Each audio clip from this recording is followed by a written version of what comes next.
Ja, danke. Mhm.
Test.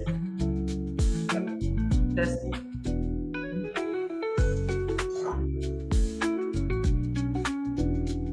Yeah, Hammouda. We can hear you, Ahmed. Thank you. And we are recording. Thank you.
Sind das?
Hello, ladies and gentlemen.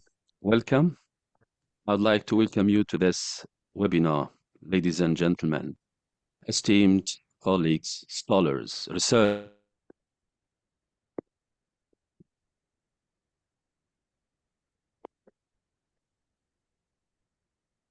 you to this thought-provoking webinar on encounters, on voices of intercultural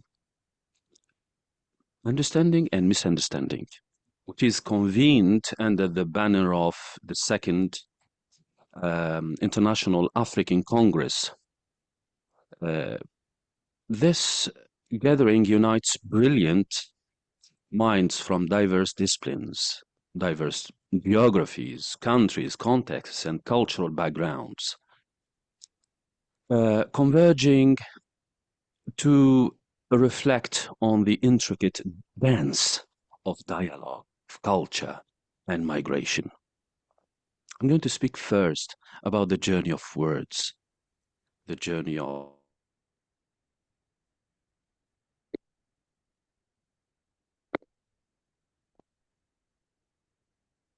living entity. It travels, it transforms, and it adapts, it absorbs the experiences of those who carry it across borders.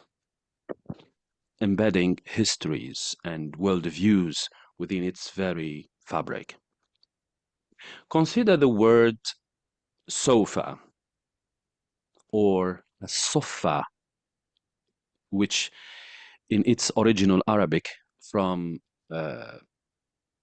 basically the city of Medina. This lexical item referred to a shaded platform in the mosque, the Nabawi mosque in Medina, where travelers basically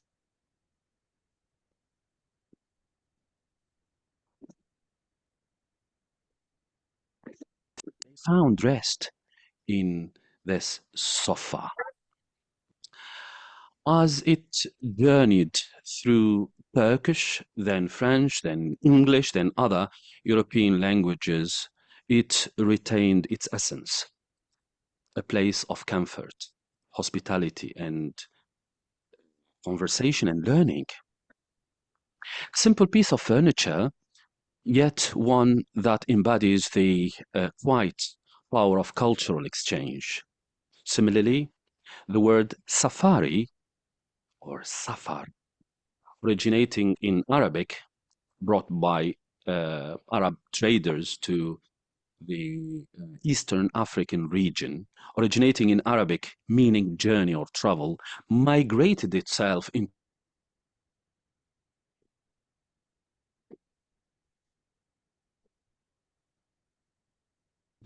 images of vast African landscape. Uh, vast African landscapes.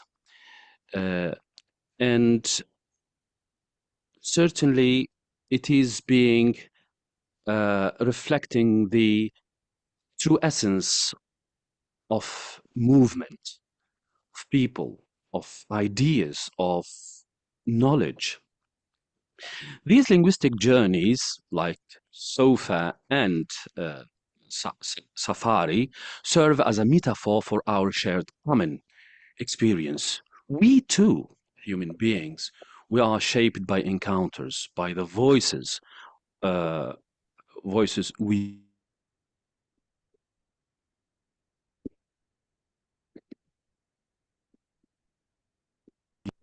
conference on global migration uh, certainly brought the term borderless movement as the nuance of legal and illegal migration varied significantly in different cultural contexts. Delegate from Senegal intervened at that time, offering a historical perspective that reshaped the conversation. The power of words and their interpretation can steer the course of critical debates. Africa. Even the name Africa itself is a product of cultural and historical intersection.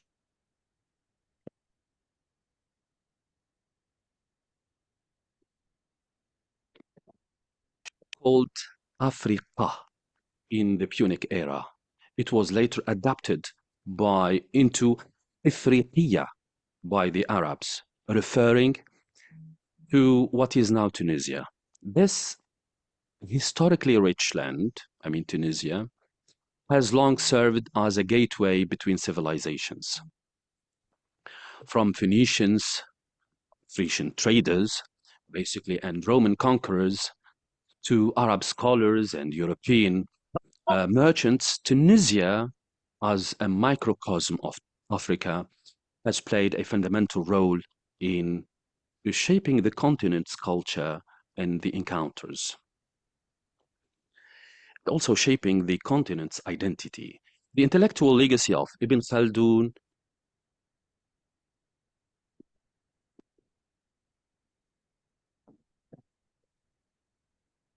Zian, migrants into North Africa, in Tunisia was one of them, all testify to the region's deep engagement. Uh,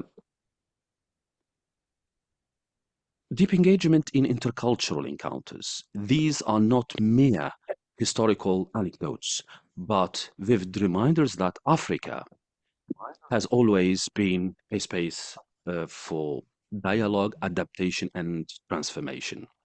For example, at a 2023 African Union Summit, interpreters faced a challenge, translating the nuanced discussion around Afro-European partnerships.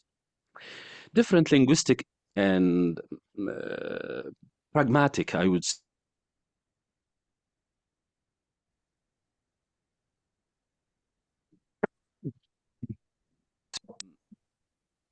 economic collaboration, others as neo-colonial interference, the outcome.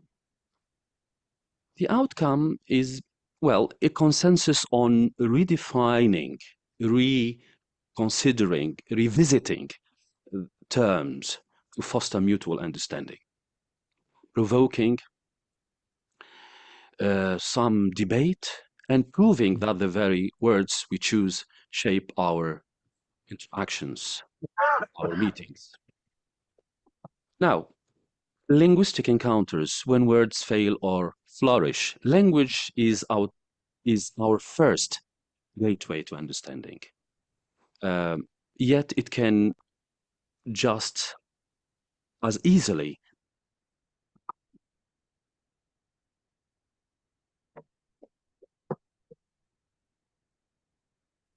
arriving in France, struggling to articulate his need. Single word, like demander in French, which is in his native tongue, means to demand, which is different, faux amis.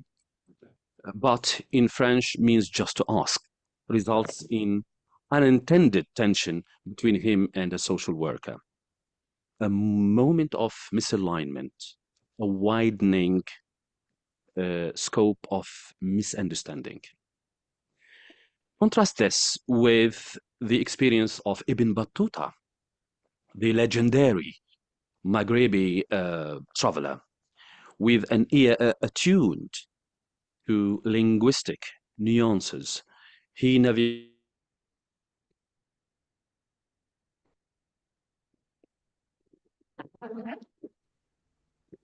and China. Language for him was not a barrier, but rather a bridge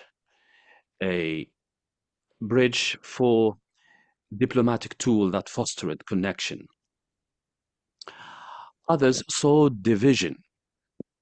During a 2024 UN Climate Summit, an interpreter navigating a Swahili-French dialogue ensured that indigenous African leaders concerns about environmental justice were conveyed with the gravity they deserved.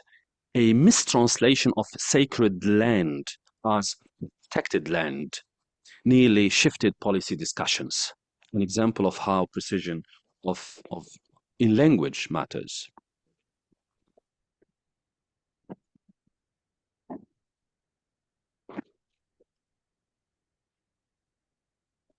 Shows us that meaning is not confined in words, as you might have learned, but it is deeply embedded in context and intention, the intention of speakers. Consider the indirect nature of refusals in many African cultures. A West African student in Germany, the land of our first guest speaker, when asked if he could complete a task, replied, "I will try." In his cultural framework, this was a polite way of declining. To his German professor or supervisor, it was an assurance of effort. The result, frustration and unmet expectations. Similarly, silence in communication carries distinct meanings.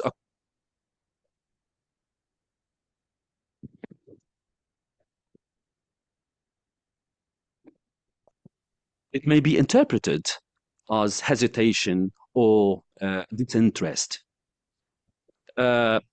Discourse encounters the power of narratives. the power of narratives. Here, for example, let me go back to a conference, WHO, on global health strategies. An African diplomat's silence was misinterpreted, and I would like to move on to discourse encounters, the power of narratives now. Sorry. Beyond individual words, discourse frames the way entire societies understand and relate to one another.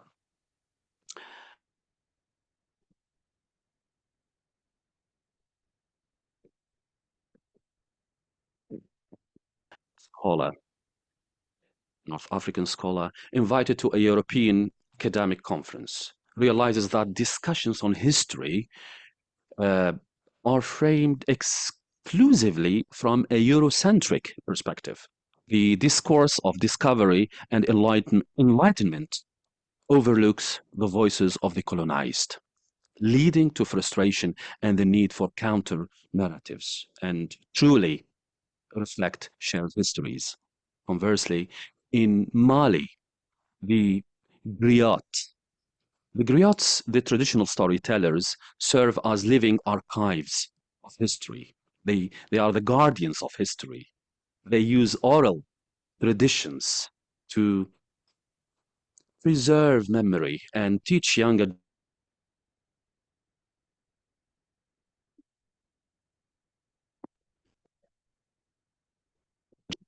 dynamic and inclusive. Their role as mediators reminds us that storytelling is not just a means of preserving knowledge and stories, but also of fostering mutual understanding. Cultural encounters. Culture shapes the invisible rules of engagement, often leading to unexpected misunderstandings. And here, our first guest speaker, is going to dwell on that. A striking example comes from the world of gestures in many, uh,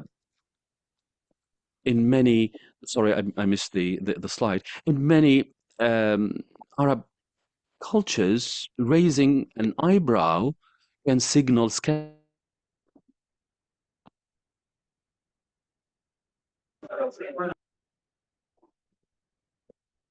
seemingly insignificant for some, can dramatically alter the tone of a diplomatic exchange or a business deal. Yet, intercultural encounters are not only moments of misalignment, they are also opportunities for enrichment. Take the case of a Senegalese chef who opens a restaurant in Italy. Initially, his bold flavors and unfamiliar spices meet resistance.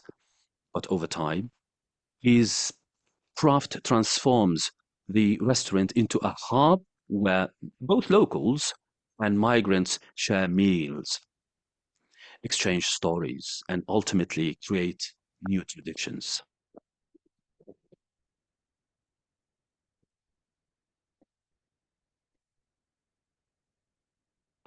As bridges, as we engage in today's discussions, let us remember uh, that misunderstanding is not a failure.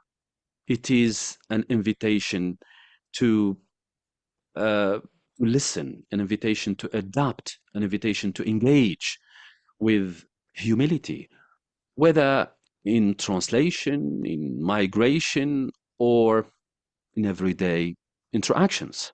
Our goal is not to erase difference, certainly, but to navigate the difference with wisdom. I wish all success to this forum, to this webinar.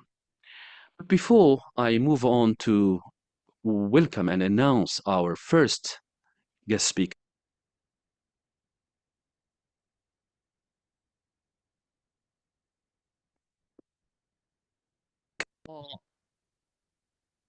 requested, as gentle reminder here, to please keep your microphone muted unless you are given the floor to speak to minimize background noise. If you would like to contribute later on or ask a question, kindly raise your yellow hand using the Zoom reactions feature. You may also post your questions in the question and answer box or chat, and we will address them at the appropriate time. And we have two colleagues who will be taking your questions, whom I thank very warmly. For the best experience, we recommend using a stable internet connection and a headset if possible. Thank you for your cooperation.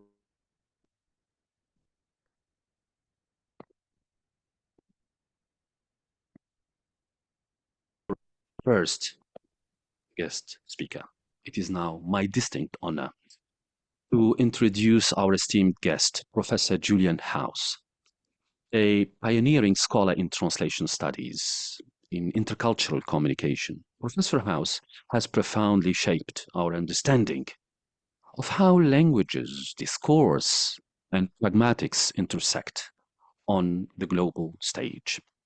She is Professor Emerita at Hamburg University, distinguished professor at Hellenic American University, and a leading voice in the study of English as a global language. Her work continues to illuminate complexities of translation and its role in fostering intercultural dialogue. Please join me.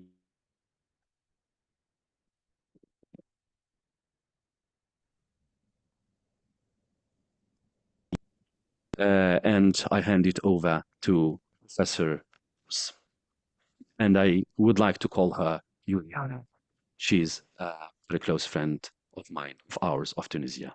Over to you, Professor Juliana.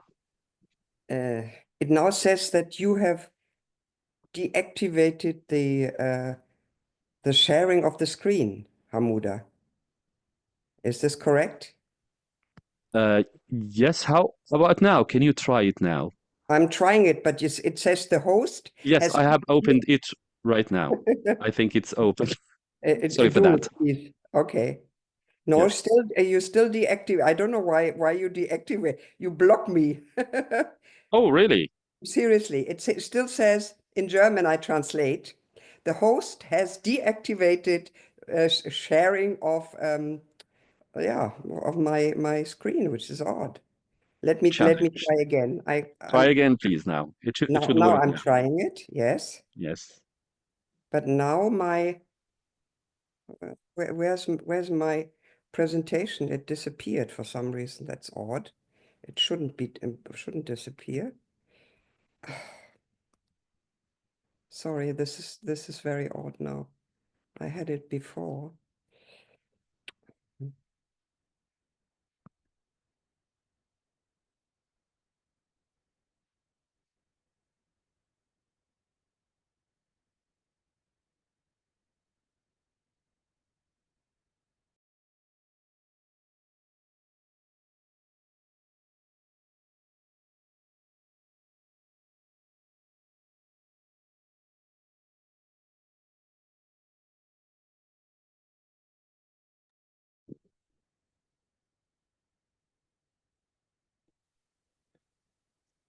Is it working now?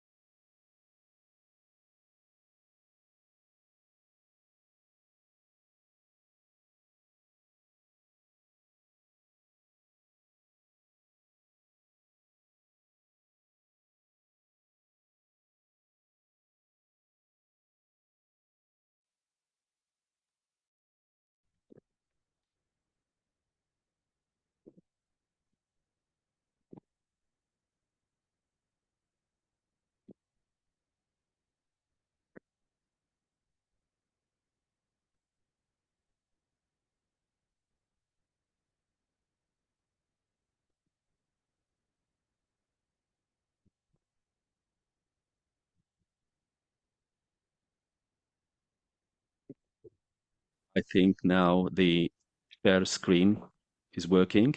Is it working? Yes. Yes, very good. Can you get it bigger using I will the in a diaporama minute. Yes, I function? will. Yes, very good. Let me see it again. Bildschirmpräsentation. Von Beginn an. Is it okay now? Yes, very good. We can see it clearly.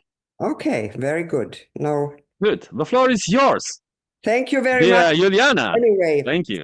Thank you, first of all, dear Hammouda, a dear friend and colleague, for your very kind words about myself. I'm very embarrassed to hear me praise to the sky. I hope I don't disappoint you in my presentation. Okay, now, the outline of my talk is the following. I will first discuss what Hammouda already mentioned briefly, whether misunderstanding is something normal and not negative or problematic. Then I will deal with a number of causes for misunderstanding, trying to systematize them. I will discuss several ways of how to research misunderstanding. I will present very briefly a discourse comprehension and production model. The application of the model will be also brief because I don't have more than 35 minutes. And lastly, I will turn to misunderstanding in English as a global lingua franca or global language.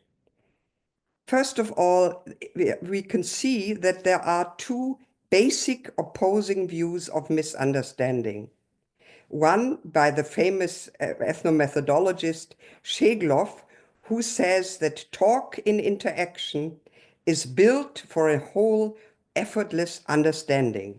The opposite view is propagated by Coupland, Wieman, and Giles, who say that communication is pervasively and even intrinsically flawed. It is always partial and problematic. In other words, communication itself is miscommunication. Very drastic view. Now, we can see that we're faced with a whole dialectic of misunderstanding. It's both a problem and a resource. And we have to turn to a way of mitigating and correcting misunderstandings. And here we deal with the notion of repair. And repair can be seen as evidence of both the fragility and the robustness of interaction, the two opposing views that we mentioned before. As a fundamental interactional resource for handling misunderstanding, we can say that repair, the existence of repair, is itself an evidence of the inherent problems of language use. Since repair, correcting misunderstandings, is a built-in design feature of talk that enables understanding, it is also proof of the soundness of talk. Again, the dialectic of misunderstanding. We can say, and again, I refer back to what Hammouda said earlier, misunderstanding can be seen as a promoter of understanding, paradoxically, I would say. It can reveal divergent and deficits in knowledge states and can thus serve as a vehicle for acquiring, expanding, differentiating, coordinating knowledge in and through social interaction. For learners in different contexts, misunderstandings can provide useful occasions for learning. In other words, when we make mistake, we can learn from the mistakes, as any teacher in the world knows. Eleanor Ochs' famous second language acquisition children's researcher says, in children's induction into the practices of their community, misunderstandings are truly constructive. They familiarize children with alternative options for sociocultural actions. Again, they learn through their mistakes. In L1 and L2 acquisition, misunderstanding can have a very important role. It displays learners' current state of development and invites feedback. Again, any teacher of languages and any other thing knows this. Development and discourse perspectives on misunderstandings. So we can say that misunderstandings has a reproductive pro-social function of misunderstanding. In discourse analysis, misunderstandings are often exclusively seen as disruptive and troublesome. This is apparent in most taxonomies of misunderstandings. And from what I said before and what Hammouda also mentioned, this is quite wrong. What? Can you, somebody's saying something in the background. Yes, it was a background noise that was muted. Thank you. Okay. Sorry. Anyway, it was muted. Anyway, so most of these taxonomies of misunderstandings are actually, they harp on the negative feature. A better and more productive taxonomy is the following I will present. This is a comprehensive taxonomy of misunderstandings by Coupland, Wieman, and Giles, way back in 1991. They synthesized socio-psychological and discursive perspective into an integrative model of 6 different levels of miscommunication. Level 1 refers to means misunderstanding, obviously, as pervasive, inherently constituted in the nature of symbolic meaning exchange. This is the negative view I presented before. The intrinsic imperfection of communication and the inherent ambiguity and incompleteness of messages are not construed as problems. Level 2, the primary goals of interactants are not and never the creation of perfect performances, but simply to avoid undue clarity, unpleasantness, threat, and confrontation. Small deceptions, minor misunderstandings, interrupted turns, and slips of the tongue are common. The let it pass rule, this is a famous rule from ethnomethodology, where when you are faced with somebody who may have a minor slip or mispronounces something, you observe it as, but you're not explicitly raising it as a mistake. Now, level 3, where miscommunication can take on implications of personal inadequacy and blame. Poor communication skills, unwillingness to communicate, bad temper, or personality problems are linked to misunderstandings, typically leading to negative evaluations of the participant who makes such a mistake. The behavior of this person itself is seen as non-normal or deviant, according to some implicit standard of adequacy.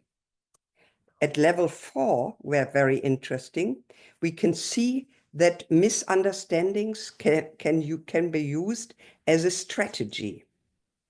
In other words, it can reflect negotiation of conversational and relational control for somebody who uses misunderstandings as a certain strategy to serve his or her own interest. They can be used to maintain preferred persona, how people see you when you perform something, and their modifications as a certain identity, and also as achieving specific task-related outcomes. These are instrumental goals where people use misunderstandings for their own goals. Now, misunderstanding can also be seen as residing in social groups, and they are cultural phenomena and may be accountable in terms of cultural differences or beliefs. Culture is seen as having communicative consequences. Salient here is status and social identity. Misunderstanding at this level stems from a lack of understanding of differences, suspicion, fear, threatened identity, and of course, I didn't list it here, prejudice, which is very common, unfortunately, in the world today. At level 6, miscommunication is related to ideology. It is seen as reinforcing or even constituting a society value system against other people who do not share that value system. What defines interaction as miscommunicative is that they disadvantage certain people, certain groups, certain individuals, while proposing themselves as normal, correct, desirable, and even morally correct. This is true, unfortunately, also of the world today, as you know. Now we can arrive at a tentative definition of misunderstanding. Suggesting here, from my own part, misunderstandings occur when communicated attempts are unsuccessful because what speakers intend to express differs from what hearers believe to have been expressed. Quite a simple definition. Now, detecting and attributing with precision a certain communicative intent to the speaker is in many, and I would even say in most cases, very difficult, if not impossible.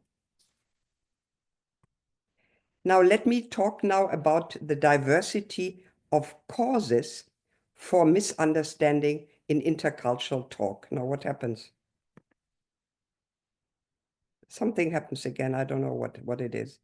Let me continue here.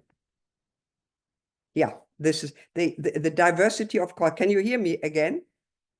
Yes. Hello? Well, Yes, there was some glitch. I don't know what was wrong. Anyway, the diversity of causes for misunderstanding in intercultural talk. One cause may be inadequate perception. You just didn't hear well what the other person said. At a deeper level, we have inappropriate comprehension at different levels of language: phonetic, phonology, syntactic, semantic, discourse level. Another cause may be insufficient knowledge of the world by both the speaker and the listener. Or it may be simple uncooperativeness. In other words, your interlocutor may not want to understand you. And second and lastly, inability to produce a well-aligned move, which means in a certain conversation, one of the interlocutors probably starts talking about something completely unrelated to what was talked before. Now, another way of looking at causes for misunderstanding is the simple fact of how language is organized and constituted, namely indirectness and hidden meanings in everything that people say. More openly different would be sociocultural backgrounds that may differ so vastly that you just don't understand because you don't know. There may be divergent and overlapping communicative conventions in two cultural backgrounds, or it may be institutionally imposed roles that people cannot transcend in order to understand, let's say, people on the lower echelons of a society. Another way of researching misunderstandings are what I have here called social views of analyzing misunderstanding. We can distinguish between two different ways. One refers to intra-organismic perspectives, namely at an emotive cognitive level, and the other one is the social external inter-organismic perspective, where we have to look at the context of situation and the embeddedness of language in the cultural and social context. This is similar to Erving Goffman's distinction between a response and a reply. Secondly, intercultural miscommunication. Here we can talk of a misuse of contextualization cues and a mismatch of different frames for a conversation. And also in differences in communicative styles indirectly, and of course, politeness across different cultures. Now, politeness is, of course, very relevant for misunderstanding and for the analysis of misunderstandings. Politeness, as we all know, is one of the most basic social guidelines for any human contact and interaction. Politeness relates to social norms, holding in a society, and it is also related to what one may call etiquette as a prerequisite of good manners, and it is a pragmatic phenomenon related to philosophical principles and maxims, the famous Gricean conversational maxim of quantity, quality, relation, and manner come to mind. Politeness is also related to certain speech styles and to the level of formality required in certain societies, which vary greatly across the world. Lastly, politeness is related to the management of face, and there's, as you know, a lot of literature on face threat and maintaining the face of the other. I have earlier distinguished between 3 levels of politeness that is related to the long-standing discussion of whether we can say that certain norms of politeness are universal. And if you look at this small graph here, you can see that in some way we can say politeness is universal at the biological and psychosocial level and the philosophical level. But it is when we describe it and when culture enters the picture, we can say politeness is certainly culturally specific. In other words, there are concretely at the descriptive level different norms of politeness in different societies, as we all know. A third discipline for understanding and analyzing misunderstanding is pragmatic theory-based.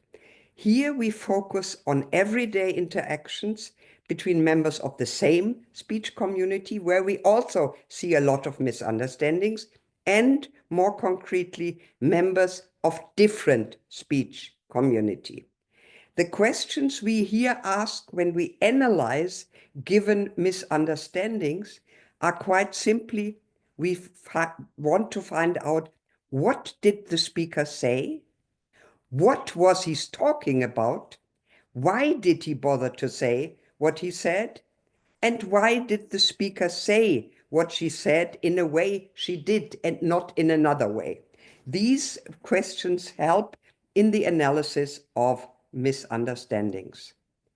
A fourth strand of research is related to the philosophical views of self-orientedness of communication.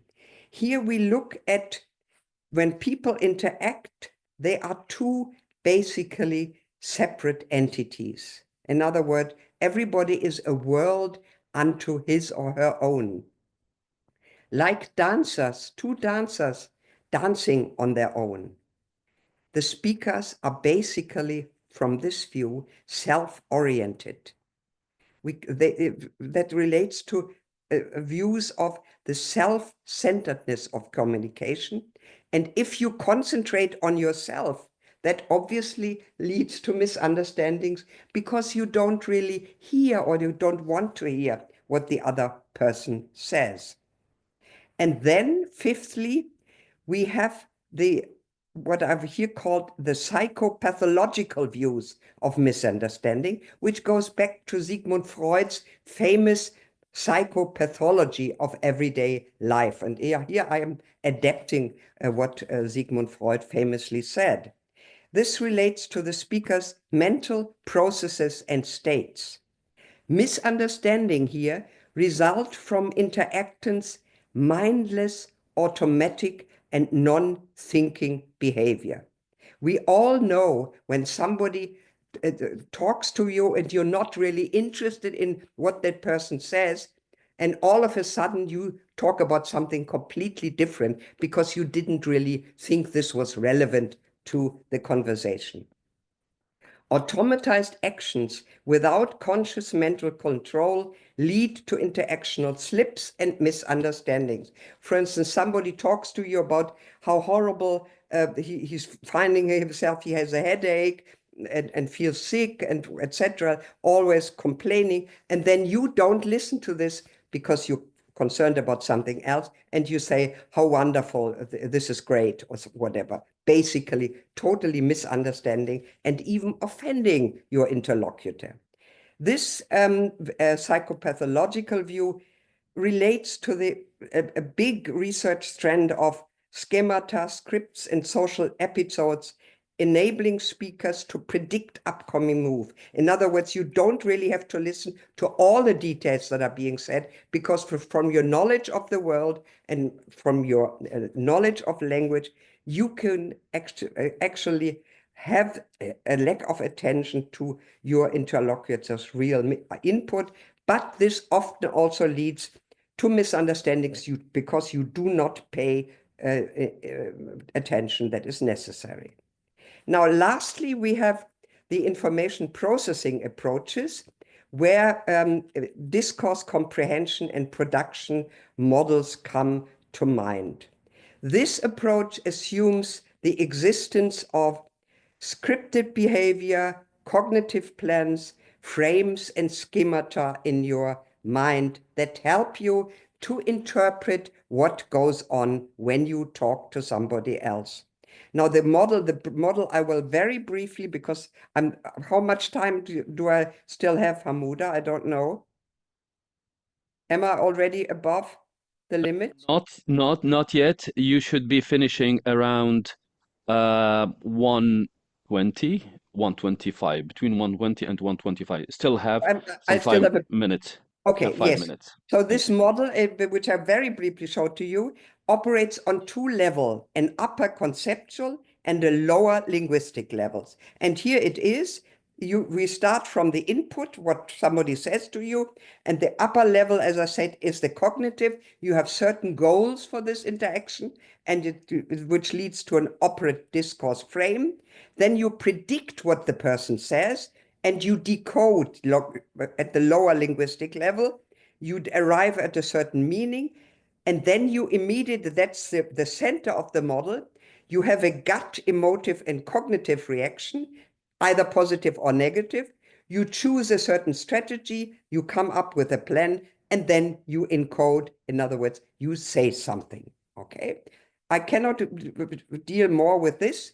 Now, I very briefly want to, in the application of this model, I have conducted very many, I have to say, very many empirical studies in my time at Hamburg University with natural interaction between American exchange students and native German students. I gave them little recording devices.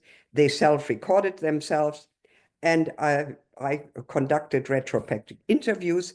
And the hypothesis was that there are differences in communicative preferences between these American students and German students, and they led to misunderstandings. And this proved true. Okay, now my last point within the remaining 4 minutes, I guess, is misunderstandings in English as a lingua franca. As we all know, English is the dominant global language today. We speak English at this symposium. It is used in all internationally important areas, politics, business, science, etc. And we can assume that because ELF participants come from very many different lingua cultural backgrounds, one might assume that lots of misunderstandings occur. However, this is not the case, as I have analyzed a quite big corpus of interactions in English as a lingua franca, group talk, many different mother tongues, and then again we interviewed people after the fact, and the analysis showed the following results. There is a total lack of revealed and negotiated misunderstandings. English as a lingua franca speakers view English as a language of communication, not a language of identification, and they know that the situation is precarious, they adopt what I mentioned before, the let it pass principle that results in overtly consensual behavior. Speakers go out of their way not to let misunderstandings happen. They are aware of what goes on. They attempt to deliberately and explicitly normalize potential trouble sources by using various supportive strategies and co-constructions. Now, a very general point I want to make at the end of my talk: how can we promote intercultural competence and counteract communicative failures? My suggestion would be to increase what I have called in several publications pragmatic fluency and awareness of one's own communicative strengths and weaknesses. An attempt to reveal and counteract other strategic misunderstandings and manipulative practices. And we should be wary and expose intentionally confrontational talk. Closing remarks: how to avoid misunderstandings generally. Since meaning in any language is never laid out clean and neat, it must be inferred. Inferences, however, are quick and automatic in oral discourse and often result in misunderstandings. To prevent and counteract this, we need an open mind and what I may call a revision mentality, a willingness to delay interpretations as long as possible so as to avoid premature judging and prejudice. Very important in this world today. And try to increase awareness of your own and others' communicative intentions and needs. This is the end of my presentation. Thank you very much for your patience to hear me out. I think I am at the end of my time, and I would very briefly be a bit immodest and show you a couple of references that are relevant to this particular talk. As you can see, I started a long time, over 20 years ago, with a book, Misunderstanding in Social Life, with Gabi Kasper and Stephen Ross. And at the end, you find here a book that is currently in press with Cambridge University Press, Language and Politics, a cross-cultural pragmatic perspective that also deals with misunderstanding. Now I'm finished with my presentation, and what do? I stop the Freigeben, do I? Yes, stop the Freigehen. I don't know how to pronounce it in German. Yes, You know better. Correct, Freigeben. Stop sharing. I think I can interpret it into Yes. English or my own language. Okay, okay. Very insightful indeed, as Jihan commented. Thank you very much, thank you. Okay. dear Juliana. Do we have a small discussion now, or what? Yes, we have 15 minutes of discussion, and I would like to invite all participants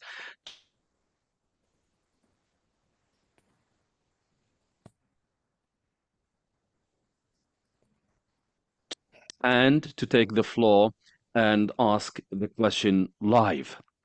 So I don't know who is bold enough to take the initiative of asking the questions and starting this question and answer session. Okay. Very good. So may I invite you, Juliana, to stop sharing the screen from your end. It's in the bar also where you, yes, very good. It's gone now. Yes, I'm sorry. It's gone. Very good. No worries. Okay. No questions? No? No questions? Everything is clear? I see several comments in the chat thing. Yes, very insightful, so informative. But no question? Doch, there is a question by Yusfi or Monder. I can't pronounce it properly. Our dear colleague, Monder Yusfi, over to you. Please, can you unmute yourself and take the floor? All right. Thank you. Thanks for the presentation. I hope the voice is clear. Yes, very much so. I can hear you. Go ahead. Okay, perfect. All right. Thanks for the presentation. It was quite insightful and organized. My one question would be, if we're talking about misunderstanding, can we sometimes attribute it to cultural differences, or can it be sometimes deliberate based on the inherent nature of language and its ability to Yes. express meanings differently across languages and across cultures? Yes, absolutely. But the point I was trying to make is that it can both be a hindrance and it can be seen positively. And even if there are cultural differences, you can always counteract that by knowing about the differences. I mean, I was married for nearly 40 years to somebody from a different culture, albeit not as different as Tunisian culture in the case of my daughter, who married a man from Tunisia, as we heard at the beginning, who is, by the way, fluent in Arabic. By the way, not everyone heard this news. So Yeah. now you are sharing it in public. I have family in Tunisia. My daughter is married to a man from originally Tunis and now Sousse. She's a fluent speaker of Arabic, but they still have misunderstandings because of different cultural background. But if you have an open mind, you can always overcome this. This is, I think, the message about intercultural differences. When you know them, when you understand them, even if you don't know them, and you have what I call an open mind, you're just tolerant and you listen, you educate yourself and you overcome it. Many people, however, don't want to do this. They want to misunderstand. They want to lash out on different cultures and feel, unfortunately, superior. Okay? But don't you think, Yeah, that's Juliana, sorry, just to step in, I'm coming to you, Manar, Yeah. that those instances of misunderstanding, they Yeah. do occur even in the Yes. same culture. Yes. People from the same culture might also experience those moments of misunderstanding because so many people do not have the patience Yes. of and the power to.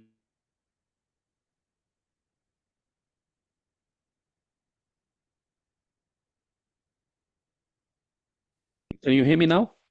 Yes, you're on and Yes. off, Hammouda, I'm unfortunately. sorry, yes, I'm As you said, experiencing some challenge. never And this mind. is one of the cases you have mentioned that Perception. the perception, exactly. Exactly. So what's your comment on it's not only a cross-cultural thing, but rather it is related to the character of people and that people need to listen more than Yes. speaking. Yes, definitely. Yes, definitely. And that actually, what happens if you're in the same culture, what I mentioned, the strategic notion about misunderstanding, you often want not to understand somebody. Yeah, I mean, you deliberately don't want to understand. I mean, this often, for instance, happens in marriages, from my knowledge, not only my marriage, but the marriage of other couples that I have known over my long life, where people deliberately misunderstand in order to keep the quarrel going on. Yeah, that's the strategic power of misunderstanding. It's a communicative strategy to willfully misunderstand inside your own culture. Everybody knows this. Hammouda is smiling. I hope this doesn't refer to your This own applies marriage. not only to persons, but also to diplomats. Yes, it They does. willfully do not Ob like to understand. Obviously, and even if they do, if the diplomats understand the other language, there may be cultural differences. And from my own research, I mentioned research between students, American students and German students. Now, the American students have a different communicative style. For instance, I lived in an English-speaking country for a long time. When people, as a German, people ask you, how are you? And me being German, I start elaborating how I feel. And nobody wanted to hear this. How are you? Fine. How are you? So there is a reciprocity that people from my own cultural background don't want. They want to tell you how you are, full stop. That's a communicative style different that is probably true because many people say it. There is another question by Naval. Nawal, yes, but Yeah. I'm going to check again whether Monder has exhausted his questions, or Oh yes, so that we yes. can move on. Right, Please, just a slow. over Thank to you. you. Thank you very much. Just a slow follow-up. Can we call this instance of deliberate misunderstanding? Yes. Can we claim it to be misunderstanding, like misinformation and disinformation? Yeah, that's just a term. It doesn't matter what you call it. It's the idea is when I tried to remember, I tried at the very beginning of my talk the definition where the hearer thinks that the speaker said something different. That's basic, but it may be more complicated that he deliberately does this or she deliberately does this. Yeah. Very good. Yeah. Thank you very much, dear colleague. Now we move on to Nawal Mebtil. I hope I pronounce your name well. Over to you, Nawal. Nawal Mebitil. Yes. Nawal Mebtil. Yeah, Welcome. from Mustafa Stambouli Mascara University, Algeria. Okay. Nice Welcome. to have you here with us. Welcome. Thank you. So my question, in fact, is the following. In many conversations, people interpret messages based on their own experiences. Yes. Which can lead to misunderstanding. Mm-hmm. Some argue that being open-minded helps avoid these misinterpretations. Sure. Mm-hmm. By encouraging what we call active listening and considering different aspects, okay? High context cultures, low context cultures, and so forth.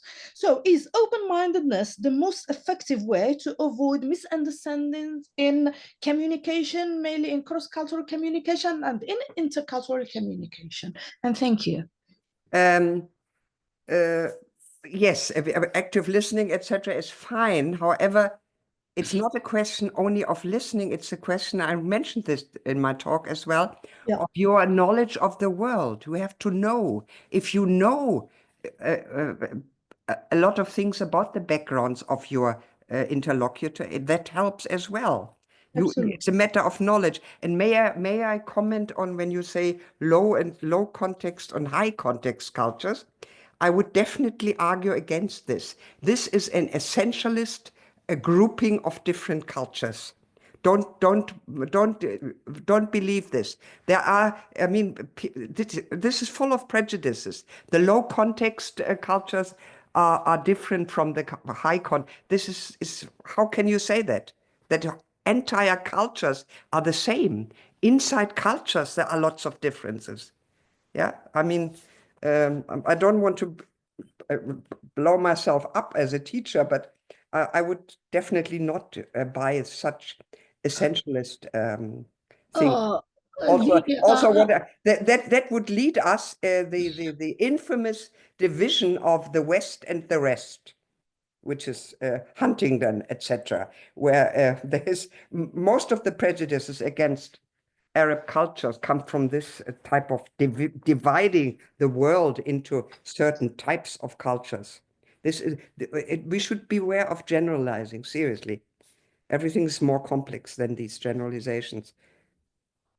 Okay. We still have some. In fact, the idea of high context cultures versus low context culture in terms of saying something explicitly and saying something implicitly, okay, in interactions. Sometimes we need to hear that no, and in the high context cultures, okay, I say I may consider it, okay, there is no such no. Okay, so this is just the idea of having this high and low context cultures. I understand this. I know the literature, but I would, I mean, but how can you generalize inside any culture, your own culture? There are people who are low and other there who are high context. It's a generalization over an entire culture. It's this very dangerous. Seriously, think about it. Okay. Now, Hammouda, we can't hear you again, as always. Sure. Me? Yes. Hello? Can you hear me? You're there. Yes. You're there again. Okay. So Sorry, we sorry, have- Nawal. I preached a little bit. I'm sorry. I was No worries. We have 2 or 3 minutes. We have 2 or 3 questions asked on the chat box. One, Dr. Mohammed Abidi asked, moving from an ethnocentrism, from ethnocentralism, accepting the other with different communicative style, verbally and non-verbally. Yeah. I think I can't see a question here, but I think the question whether you agree with this. I do statement. agree. I totally agree. You're quite right. Yeah, and Very that good. relates again to the open mind. I mean, people are different, and it's wonderful that they're different. You just got to be tolerant. It doesn't mean that you find it wonderful that people are different, but you just accept it as it is, and you don't try to put yourself above this, particularly not by using strategic misunderstandings that often leave the other as being inferior. If you put True. yourself up, it's Yeah. a human truth that is dangerous and horrible, actually, that we should avoid. Exactly. Mhm. So tolerance is the recipe again. I think Absolutely. Wad asked the question. Thank you for the insightful presentation. I have conducted an intercultural exchange project between my students and students from another European country. My question for Professor Julian House, Mhm. do you have suggestions for studying the cultural diversities through their linguistic exchange?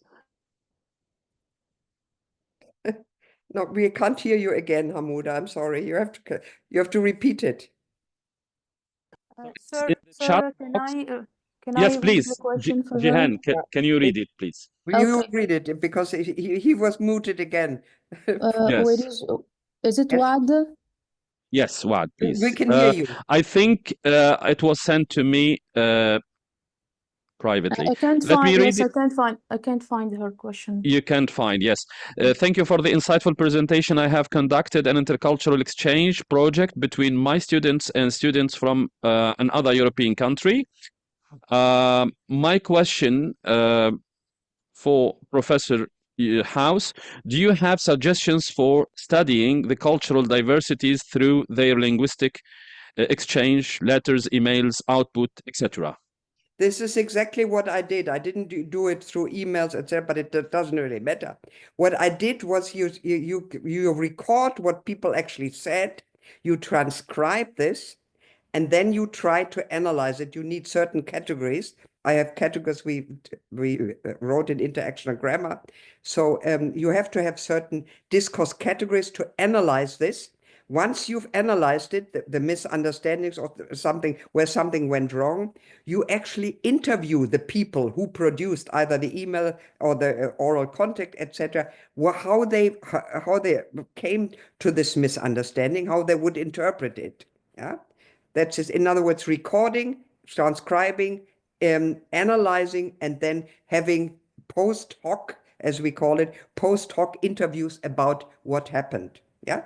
That's what I would suggest. And Thank you. You can read, I mentioned some of my literature. I did a lot of research, mostly with German and English, and lately with Chinese and English, and Japanese and English as well, with the help of other speakers. Okay. Now you're gone again, Hammouda? We are beyond time.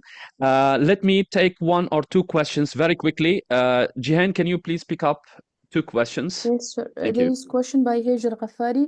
Thank you very much for this informative talk. My question is the following. What's your take on the impact of errors of translation spotted in a literary text on impeding comprehension at the textual level and hindering understanding communication between nations? Mm-hmm. Yes, that's a very good question, but definitely what I would suggest is that you actually start correcting this it's a mistranslation in this fact, and you start correcting it and producing an alternative translation where these errors are no longer present. That's what I would suggest. Yeah. Yes. Okay. Maybe we can take another question by Enisa Dewji. Yeah. She asks, the following. I would like to take your concept of misunderstanding further to imagine the communication between us as translators, humans, and artificial intelligence. I precisely would like to use your diagram where you discuss the decoding and encoding process to communicate with artificial intelligence. Basically, Okay, that's we very assume, good. yes, we assume the misunderstanding and then use it strategically. Absolutely, very good. Of course, I didn't do it. I'm a bit older than most of you, I assume. So I did not consider artificial intelligence, but I've always been open-minded for and I see artificial intelligence as something very positive, particularly for translators and for all of us, because it may relieve us of boring routinized actions and take over these actions so we can be really creative if we want to. Okay, Absolutely. Thank you very much. This is a very Thank good. you very much. Thank you so much. Join me again to thank our first guest speaker. It's my Thank you. pleasure now to introduce the second guest speaker. And here, let me get out here. yes. So, our next speaker is Dr. Ahmed Bouslama.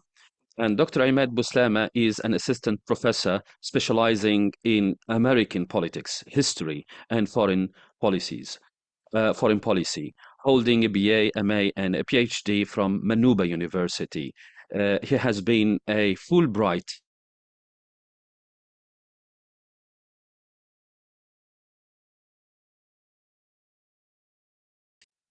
How about, can you hear me now? Hello? So, Yes, sir. join me in welcoming Dr. Ahmed Bouslama. He will be sharing his screen now, and then we are going to have to host again another question and answer session. Dr. Ahmed Bouslama, the floor is yours.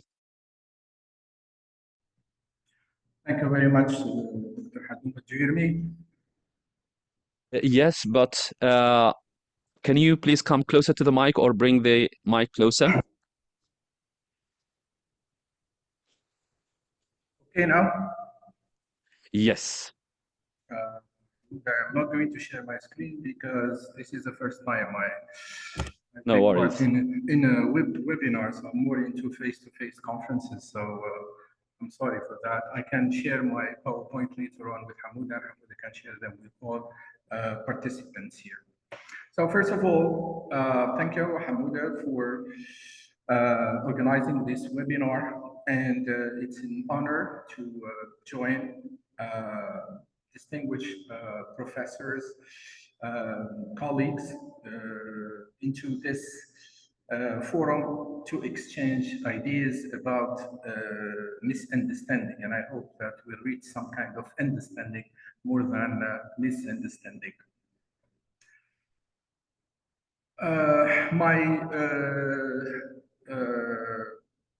talk is about if history is a teacher, the root of cultural misunderstanding between Africa and Europe. I think you mentioned, Africa as some kind of theme into this webinar. So I wanted just to share, some of ideas related to the relationship between the European and the African from a historical perspective. I'm not an expert in African studies.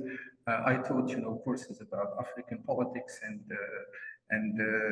economics, and I'm sure here some of my colleagues in literature, they know a lot about this relationship through, novels, post-colonial novels, and they are maybe better into this. I'm going to talk about I'm going to talk about the colonial period in Africa and the encounter between, the European and the African. And I'm sorry to say that the encounter was not that peaceful. It was a very painful encounter, and we can still see the impact of that encounter. So although, you know, most African countries, they got their independence in the 50s and the 60s, still we can say there is some kind of misunderstanding, some kind of lack of confidence, some kind of suspicion and distrust. And then from time to time, we may think that we, you know, African and European have been able to overcome these maybe historical differences. I think that events sometimes prove that we are wrong, okay? Just to take an example, you know, what happened in the Sahel country, and then, you know, this anti-French feeling may prove that there is still some kind of impact of the colonial period. And we usually hope that at some point, you know, African and European will be able to forge some kind of healthy win-win partnership among equal, and I insist among equals. At some point, we feel that we are very close to that, and some other points we think that we are moving far away from that. I'll be talking in general certain trends and certain ideas. I know that I cannot talk about European colonization. It's not monolithic, so we have the British and the French, and we have the German, and then we have the Spanish, we have the Portuguese, and then we have Belgium. But there are certain trends that may be in common, and maybe I will more focusing on maybe the British and the French, knowing that you know, the French and the British adopted two different ways: the direct rule and then the indirect rule in Africa. Also, I have to mention that when I talk about Africa, although we are in Africa as Tunisian and some of our colleagues from Algeria and then maybe from Morocco, I'll be talking more sub-Saharan Africa rather than maybe North Africa. So also what's happening nowadays is we are having these newcomers, you know. We talked about, you know, maybe the anti-French feeling, but also we have newcomers, you know, the creeping intervention of Russia, China, and Turkey, maybe replacing, you know, the dominance and, if I may use the word, hegemony of the colonial powers. So what are the roots of this misunderstanding? By misunderstanding, this is my own definition in this paper, it's the continued feeling of injustice, exploitation, African laying the blame on the European colonizer for some of the political, economic, social, and cultural challenges the continent has been facing and still facing, okay? Many of the political and economic ills which afflict many African countries today may be, according to some Africans, directly attributed to the historical past, maybe to the colonial period, and sometimes to the post-colonial period. I will not be talking politics and economics. I'll be talking first about the colonial rule, the idea of the partition of Africa, religion, education, and then a little bit about the idea of the artificial borders carved by the European. Now, first of all, we would like to say that the European colonization in Africa was brief, lasting less than a century for most of the continent compared to the Spanish and the Portuguese, for example, colonial period in Latin America. However, although brief, the impact goes beyond the colonial period to present-day Africa. And like, for example, the Spanish rule in Latin America and other parts of the world. You may disagree with me, and I'm open to different interpretation. Okay. First, I'll be talking about the shift from the transatlantic slave trade to the partition of Africa. the role of European missionaries and education, and then the issue of boundaries in colonial and post-colonial Africa. So I think some of you may know that in 1884, in Berlin, the German Chancellor, Otto Bismarck, if the name pronounced the name correctly, convened 14 European powers to a conference in which they are going to use the word to regulate, okay, between inverted commas, the growing competition for colonies and spheres of influence that have come to be known as the scramble for Africa. Of course, no African leaders were represented in Berlin. So what is puzzling about this fact is that despite the bloody history of European countries in the 18th and 19th century, Napoleon Wars, the Crimean War, the Berlin Conference proved to be peaceful, civilized, and consensual exercise in dividing Africa into a sphere of influence. So the European dividing land that belonged to the African, okay, in a very civilized, peaceful, and consensual way. The Entente Cordiale of 1884, despite the flagrant unfair distribution of colonies, you see the French and the British, they got the lion's share, was simply a reflection of the balance of power, or might makes right. Taking into consideration their own economic interests, European leaders partitioned Africa without taking into consideration the ethnic, social, and cultural differences, intentionally or not. That's one question.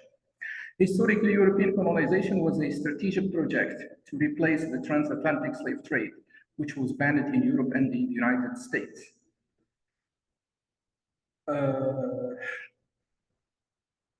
So this transatlantic slave was detrimental to African demography. You know, slaves were taken to Africa, uprooted from Africa, taken mainly to the America.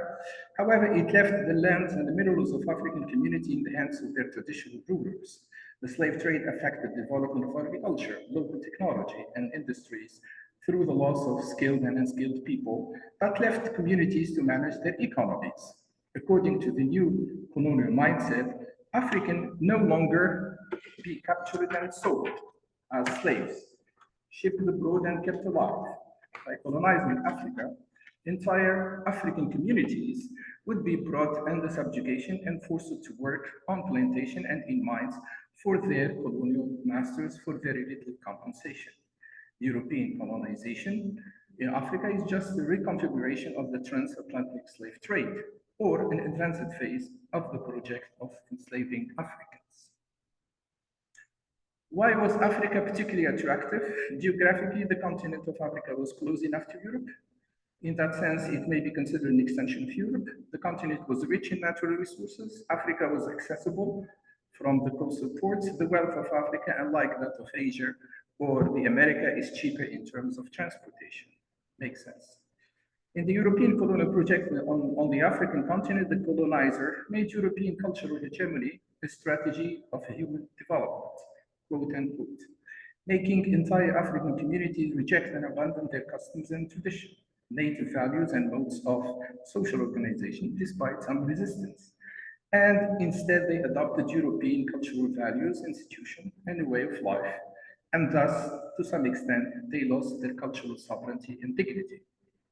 It is a fact that the population of the entire African continent continues to struggle against the legacy of colonialism in the sovereign states of Africa after independence.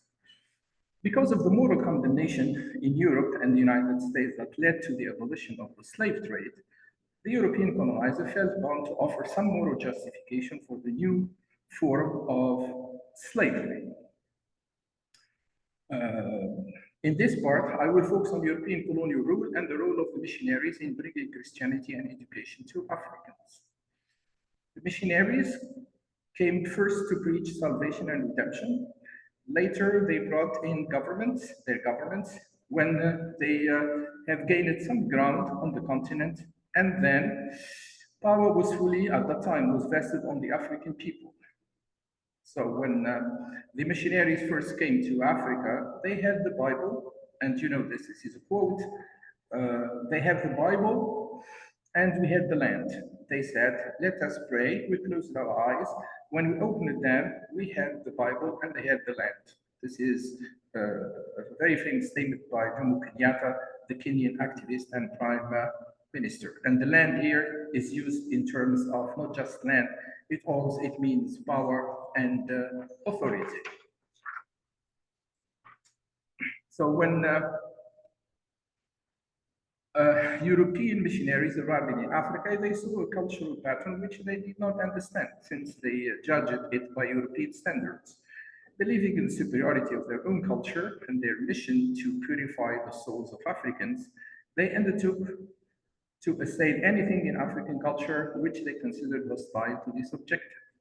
They argued that, by and large, African religion and culture were primitive and contrary to Christian principles, and that the only way to tackle this evil was to educate Africans who were to be taught not only the Christian religion, but also how to read, in order to expose them to religious literature considered good for their soul. Here, it was an act of brainwashing of the African population. The task was to rid Africa of those local traits which they believed drew the African away from the path of righteousness. It was difficult for these missionaries to persuade the older generation of African to forsake their culture. For this, they would have exposed it to the latter to the vengeance of their ancestral spirits. Therefore, they concentrated in the early days on the young. In doing so, they divided all African communities into young Africans who were converted to Christianity and old Africans still adhering to their traditional religion. They created this dual religious faith in the same African community. This convert, divide, and rule. Now, next to the mission of converting the African, we go to talk about education, which is also educate, divide, and rule. European missionaries gave the free education they offered at a Christian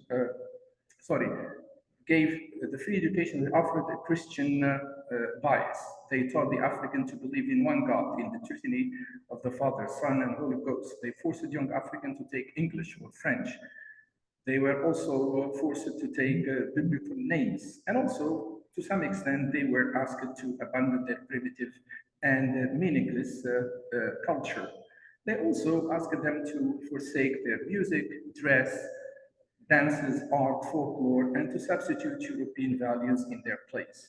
This was a major break with the pre-colonial times when European traders were transactional. I'm talking about the slave trade. They were in Africa for business, for the slave trade, not to change the customs of the Africans. The missionaries succeeded to convince Africans that Jesus was white and that Europeans were cousins of Jesus, therefore Europeans were saviors and Christianity was the true religion. Young Africans were torn between their community's religious beliefs and what the missionaries taught them at school. While some Africans abandoned their traditional beliefs, others were forced to play the role of the Christian at school, and outside the school, they were dedicated to their customs and then to their tradition. Education was another instrument to alienate Africans from their culture, beliefs, and way of life, and divide African communities into the educated and uneducated. Education had to do with adopting the language of the colonizer, the langue de Molière, English, Shakespeare, Spanish, or German. These languages should be written and spoken correctly. Imposing colonial languages was to serve the colonizers' objective in African communities and accomplish the assimilating of Africans into the colonizers' culture. The language of the colonizer also became the tool for introducing a new worldview, values, attitudes, modes of thought, and behavior to section of the African population, gradually bringing them under European cultural hegemony, preparing them, some of them, for leadership position in the service of the colonizer and their interest. At some point, many African people were convinced of the advantages of getting the Western education, language, and culture to belong to this Western community that colonizes their countries. Africans had found Western education particularly attractive because of the economic benefits and social prestige. Western education has often been looked upon as a means to an end, where this end is the acquisition of the white man's power and offers prospects of white-collar jobs. The European colonial masters are gone, but African countries live with a legacy of colonial mental subjugation because of the continuing use of European language in all aspects of national life.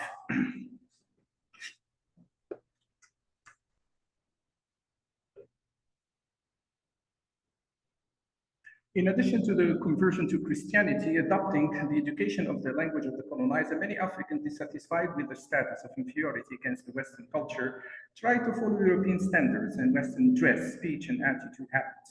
So they changed their lifestyle to the extent of shaming their cultural objects. They believed in the better status of the European culture and their admiration of the more civilized and open practices and belief. This divided African communities into those who adopted Western way of life and those Africans who defended their customs and tradition. This duality was also seen among young, educated, and uneducated Africans. The former, because of their education, adopted the Western way of life and accepted their land's occupation in order to secure a special status within their communities, while the former tried to resist colonization and westernization. Through education, the colonizers succeeded to a large extent to deconstruct the African value system and belief and establish the belief that in the superiority of the West and the inferiority of the Dar continent. Another significant legacy of colonial rule is the curse of artificial boundaries. The colonial boundary that the European colonial powers fashioned at the Berlin Conference had immediate legal force in securing and protecting the territorial rights of the continent. They would become the sovereign boundaries of independent African states and have serious existential implications for the population of the African states.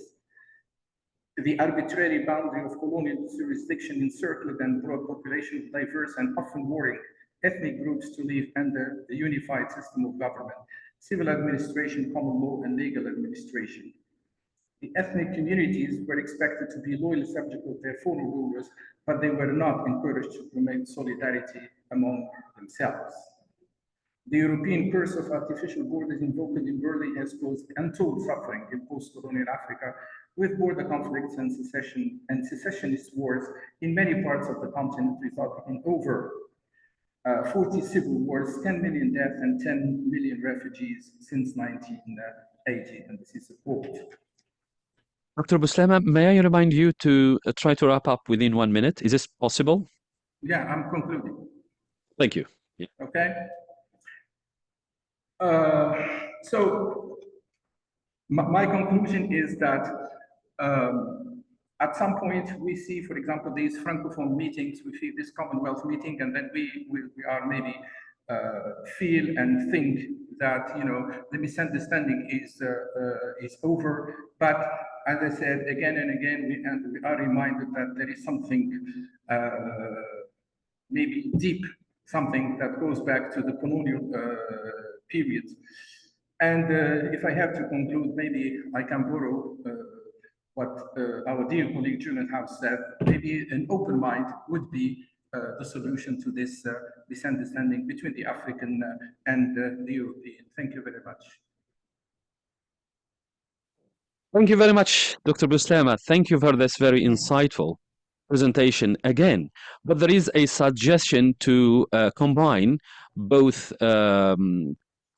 sessions, question and answer session, for Dr. Bouslema and Mr.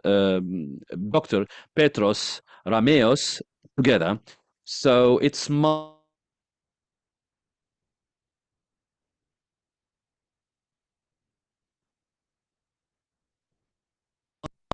Rameos, and I hope I'm pronouncing his name quite correctly, because I Romeos, it's easy, Romeos. It comes from the Romeos, Romeos. It's from the So, Romans. Kalispera, Kalispera. Kalispera, hello. Hello. So he is a seasoned conference interpreter and translator with experience in English, Greek, and French, holding multiple degrees from Ionian University, the University of Geneva, and the Hellenic Open University. He serves as academic director of the Hellenic American University's MA in Conference Interpreting and Translation programs. A former president of the Hellenic Association of Conference Interpreters, he has provided interpreting services for European institutions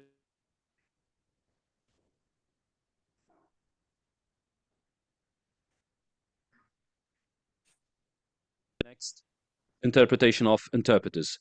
So it's my pleasure now to give Dr. Romeus the floor. You have the floor, my dear friend.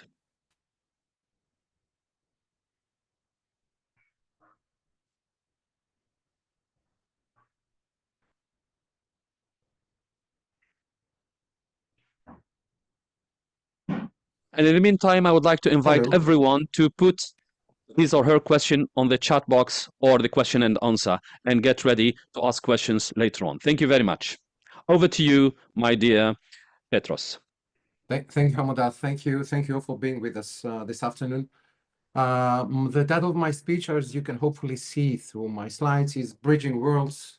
I will try to present some Mediterranean perspectives on global international dynamics.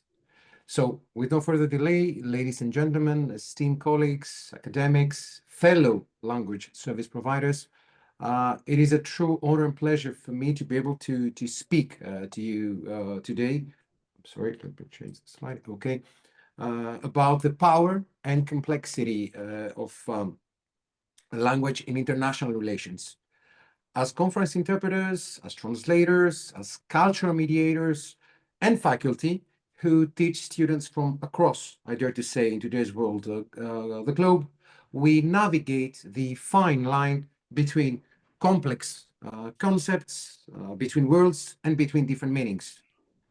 The Mediterranean, with its millennia-old tradition of cultures and cultural exchanges, provides a compelling lens through which we can actually examine intercultural dynamics, misunderstandings in the so-called international order.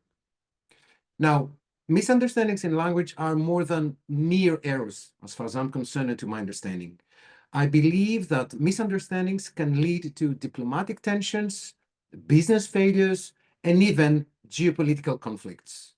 So today, what I will try to do in the following minutes is that I will try to highlight some key examples from the English language, the French language, the Arabic, and the Greek language in an attempt to illustrate how actually language shapes our perceptions and also in actions in the so-called global affairs. Now, to start, I will try to present a very brief overview of the so-called Mediterranean area or Mediterranean basin as a cultural crossroads. Now, we all understand, we all know that the Mediterranean has historically connected Europe, Africa, and the Middle East, creating a so-called melting pot of languages and customs. French, English, Greek, Arabic, Italian, and Turkish have long coexisted in diplomacy, in commerce, but I dare to say that these so-called cultural nuances are embedded in language, and they have often caused, let's say, different frictions. So in today's interconnected or globalized world, the Mediterranean still remains a crucial hub of trade, migration, and international relations. In other words, the linguistic diversity that once facilitated rich exchanges now presents new challenges in diplomacy, in business, and especially in social integration. So, as globalization accelerates, effective communication becomes more vital than ever. Yet, misunderstandings continue to arise due to linguistic and especially cultural differences. I dare to believe that one major modern implication is in the so-called international trade and business negotiations. With major economies like France, Italy, Turkey, and Egypt engaging in commerce across the region, differing interpretations of politeness, hierarchy, and directness in communication can truly impact business deals. For example, while some cultures prioritize formalities and indirect communication. Others value directness and efficiency. So these, let's say, contrasting or even I dare to say opposing approaches can lead to misinterpretations of intent, affecting, of course, economic partnerships and trade agreements. Another significant area is political diplomacy and conflict resolution. Given especially the Mediterranean complex geopolitical landscape, ranging from European Union policies to Middle Eastern conflicts, diplomatic discussions often hinge on precise language use. Even minor, subtle variations in how peace agreements or international laws are phrased can actually influence political outcomes.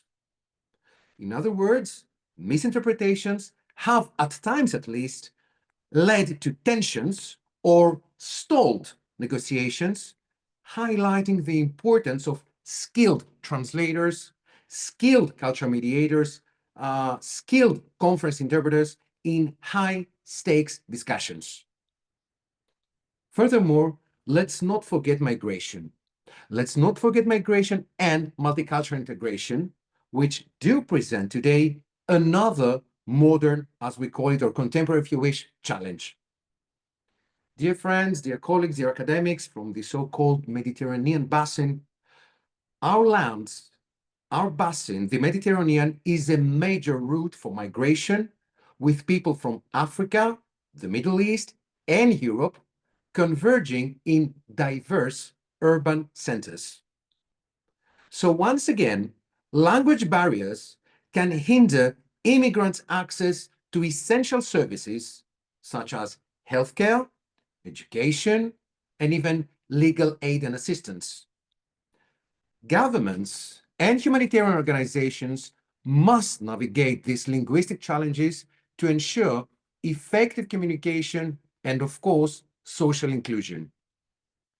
Last but not least, even in the so-called digital communication and social media era that we all live in nowadays, linguistic nuances do play a role in shaping public perception.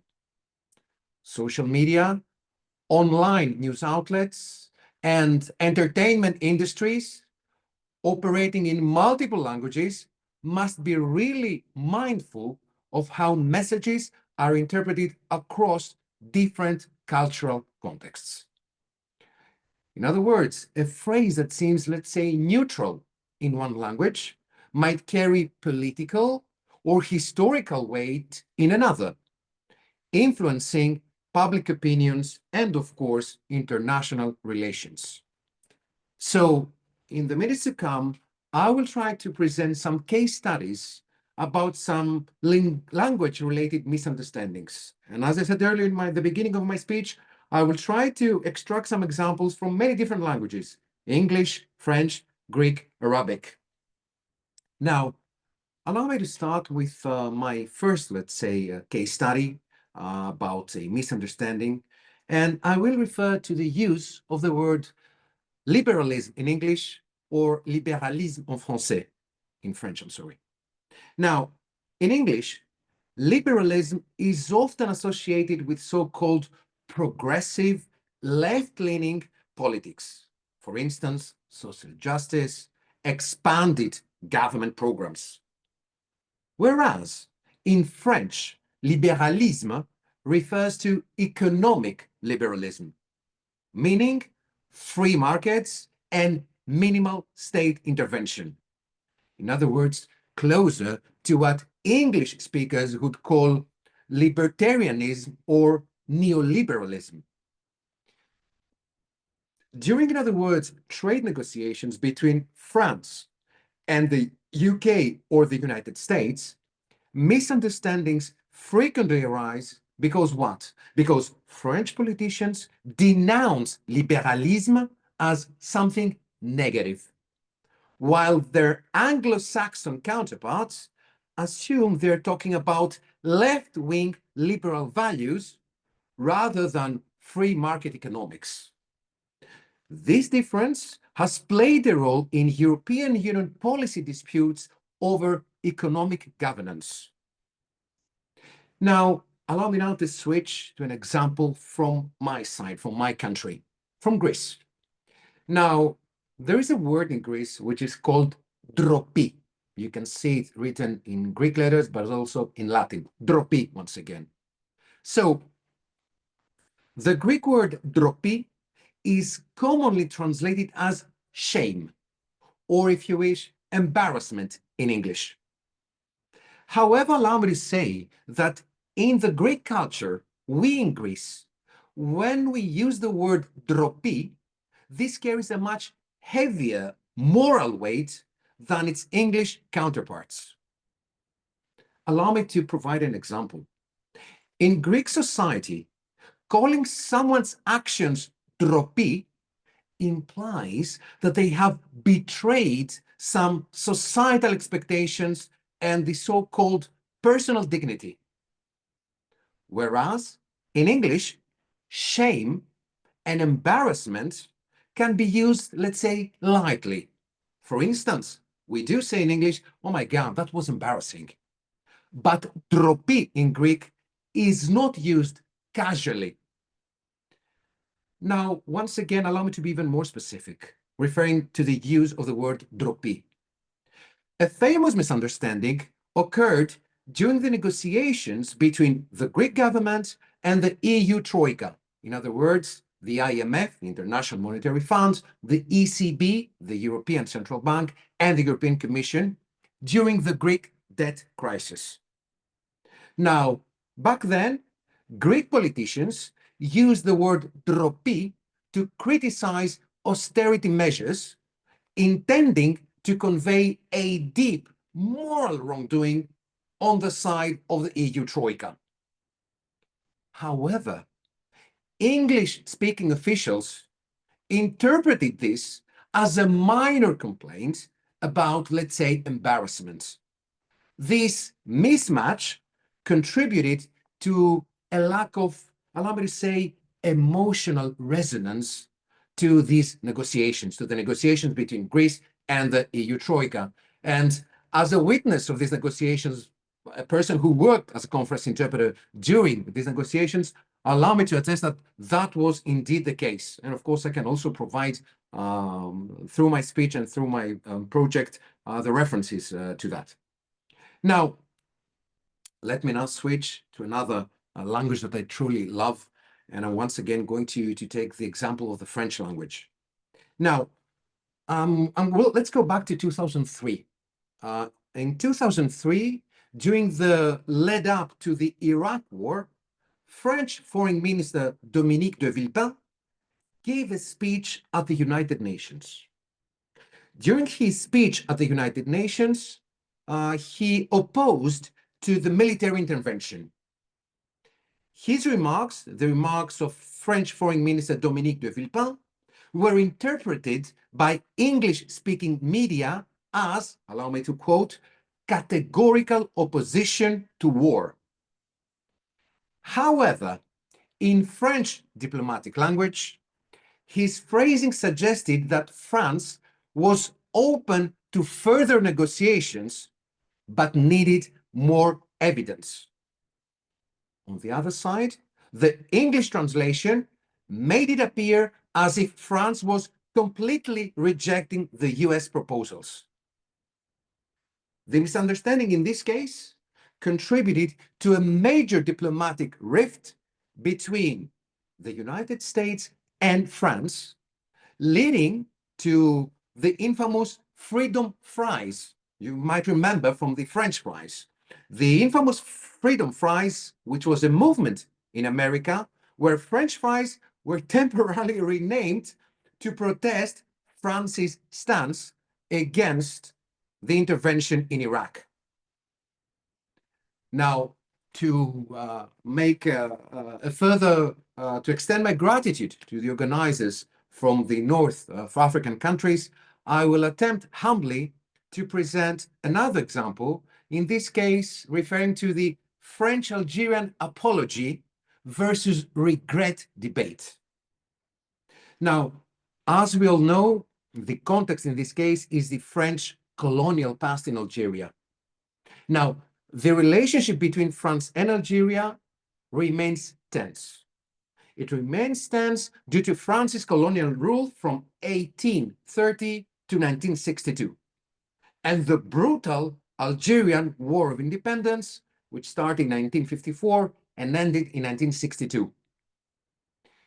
In 2005, French officials used the term exprimer de regret, which is roughly translated in English to express regrets, regarding, of course, the colonial atrocities of French, rather than the stronger présenter des excuses, which roughly translates as to present an apology.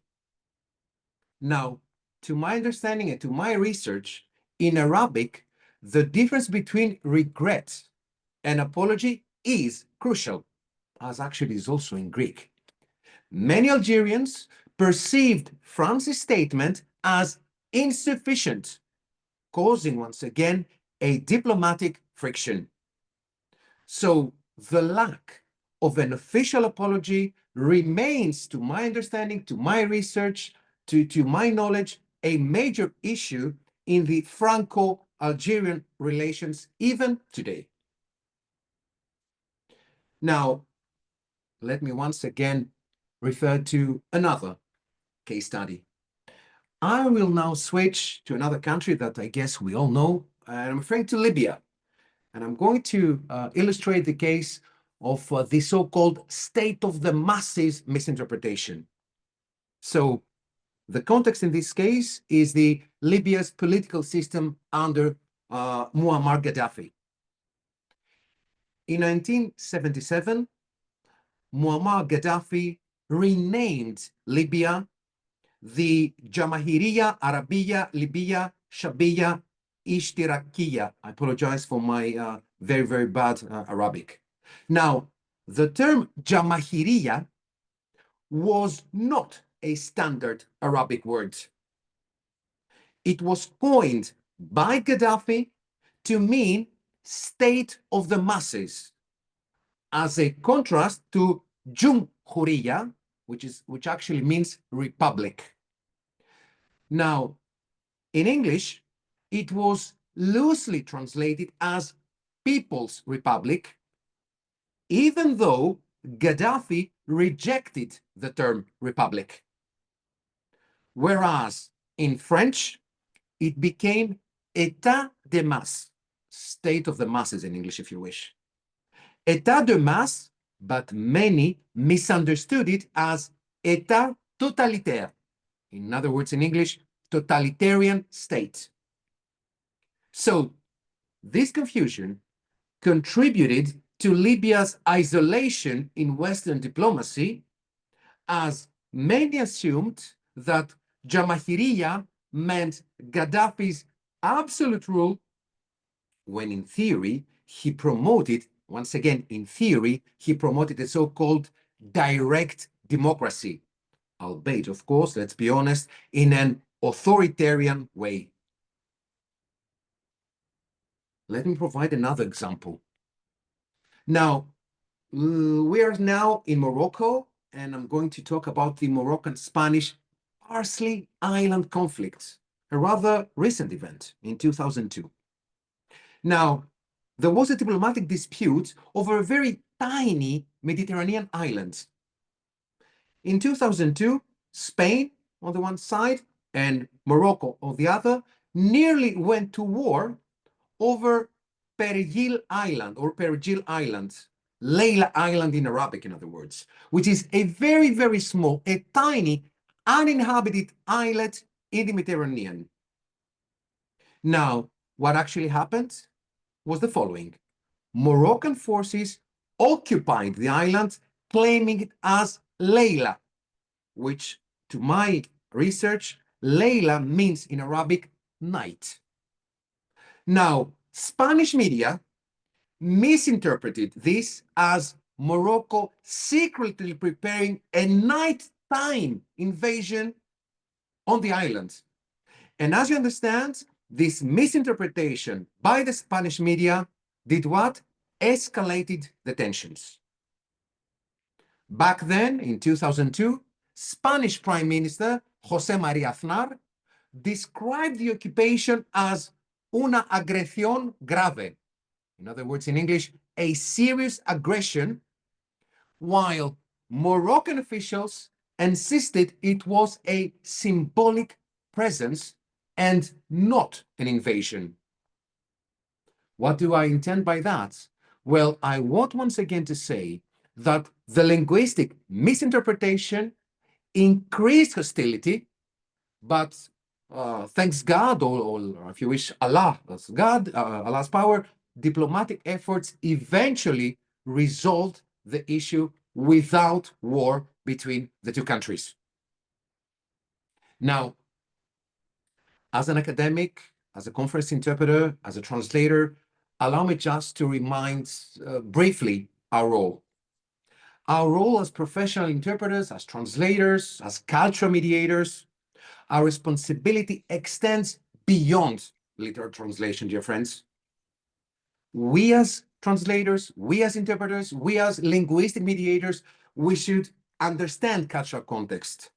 Words, dear friends, do not exist in isolation. Their meaning is shaped by what? By history, by politics, and by social norms. Dear friends, we are here to promote clarification strategies. In other words, when we interpret in high-stakes conversations, we should facilitate clarification and rephrasing if needed to avoid misinterpretations. Moreover, we should advocate for back translation in international agreements. In other words, we should ensure that documents are retranslated into the original language, which this will help catch misalignments in meanings. And of course, last but not least, we're not just there to translate, we're not just there to orally interpret. We should also try to educate diplomats, to educate businesses, to educate businessmen about the importance of cultural sensitivity. So hosting training sessions can help international negotiators avoid linguistic pitfalls before they actually arise. Petros, I hate to interrupt you, Yes. but time is up. So Okay. can you please try to... Yeah. Just 2 or 3 minutes for my conclusions. Thank you. Now, to conclude, allow me to say the following. As we have seen through historical and some more contemporary examples, language is more than just a tool of communication. Language is a force that shapes international relations, influences conflicts, and even determines the fate of nations. So a single mistranslated word, an ambiguous phrase, or a cultural misinterpreted statement can lead to diplomatic rifts, to military confrontations, or even economic instability.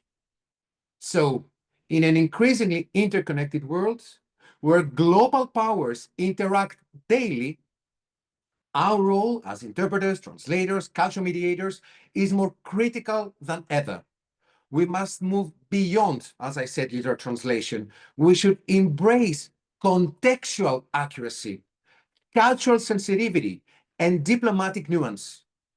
So, whether we work as language service providers or academics teaching in multicultural classrooms, we should see ourselves as the invisible architects of understanding in diplomacy, in business, and cross-cultural relations.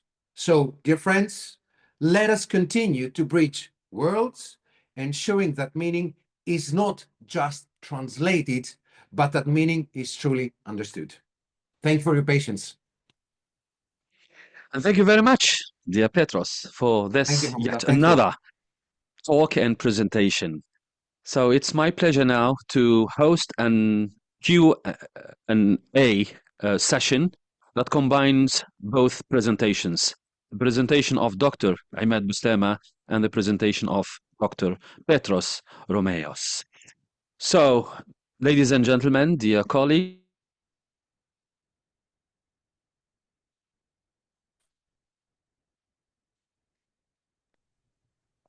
that yes, now I am back. I'm sorry, I'm struggling with mic, a moody mic, and Windows 11 issue. So the floor is yours now. If you would like to take the floor and raise the yellow hand, or unmute yourself and ask the question to Dr. Buslama or Dr. Romeus, or ask the question in the chat box or the question and answer box.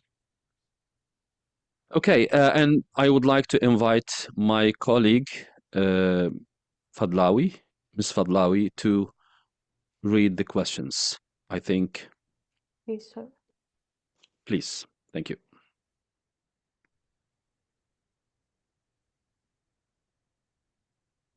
There is a question by Rima Mukhtar.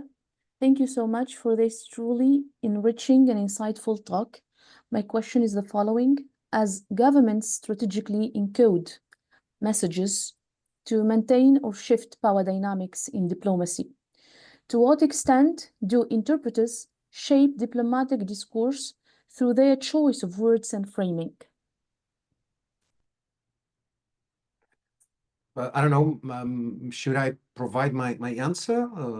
Yes, any one of you, Okay. please. Let's start with you, Petros, and then Great. Ahmed. Please. As I said during my speech, and as a professional conference interpreter with more than 20 years working in Greece and abroad at many different settings, I sincerely believe that interpreters do play a crucial role, yet often underappreciated in shaping diplomatic discourse. In other words, our choice of words, our choice of tone, our choice of framing the words can indeed subtly influence the way a message is received and understood by many different parties. So thereby, we do impact, even unconsciously, dare to say, the power dynamics in diplomacy. Now, the extent of this influence can be in linguistic nuances and the word choice, because let's be honest, diplomacy often hides, the use of precise language. Diplomats sometimes avoid to be precise. In other words, a single word can carry significant implications. Interpreters must navigate between direct translation, or literal translation if you wish, and culture-appropriate rendering. Once again, please think about the words regret and apology. Regret and apology in diplomatic exchanges can signal varying degrees of accountability. Do I regret about doing something? Or do I apologize for doing something? I don't know if you understand what I mean. So we need to understand that there are power and ideological influence that might arise through our perception, through our understanding, through our capacity of, once again, I like to use the word mediation, as we mediate between not words, not sentences, but essentially between cultures. That's my perception. Thank you.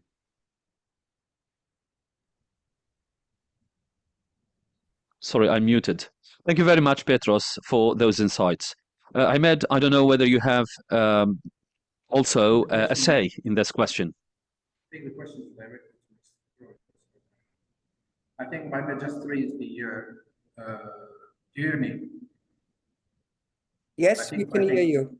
Yeah, I think you Very are well, yeah, I think you are in interpreting, and I think you talked about different case. There was the case between the American ambassador and Saddam Hussein. I think that also there was this misunderstanding between what the ambassador, the American ambassador, told Saddam Hussein and what was understood by Saddam Hussein. So if you can, Mr. Pedros, if you can something about this, if you know the case. Very good. Thank you very much. I think I've seen Juliana's hand. Yes. Would you like to take the floor? Yes, please go ahead. I have a question to Ahmed. Sure. About the colonial heritage in all the Maghreb states. I'm familiar. I mean, I mentioned this before with the Tunisian context. Maybe it's still relevant that all the education from the secondary education is actually still in French. Is this true? Up to Not. nowadays, no. Yeah, No? it's more Arabic than. It's yeah, no it's longer more true. Arabic. The secondary education, not the primary, but the secondary education. Is this true that all the students then switch from Arabic to French? In certain courses, you know, I think in math and in the scientific courses, yes. Not in, for example, is it still? There's a bit of an echo, Ahmed. I can't hear you. Sorry. Is it still this used to be case? maybe all in French? No. I didn't understand. Sorry. There's Ahmed, your audio input is a little bit echoey. So, but I can hear barely Ahmed, and he's on. Yeah.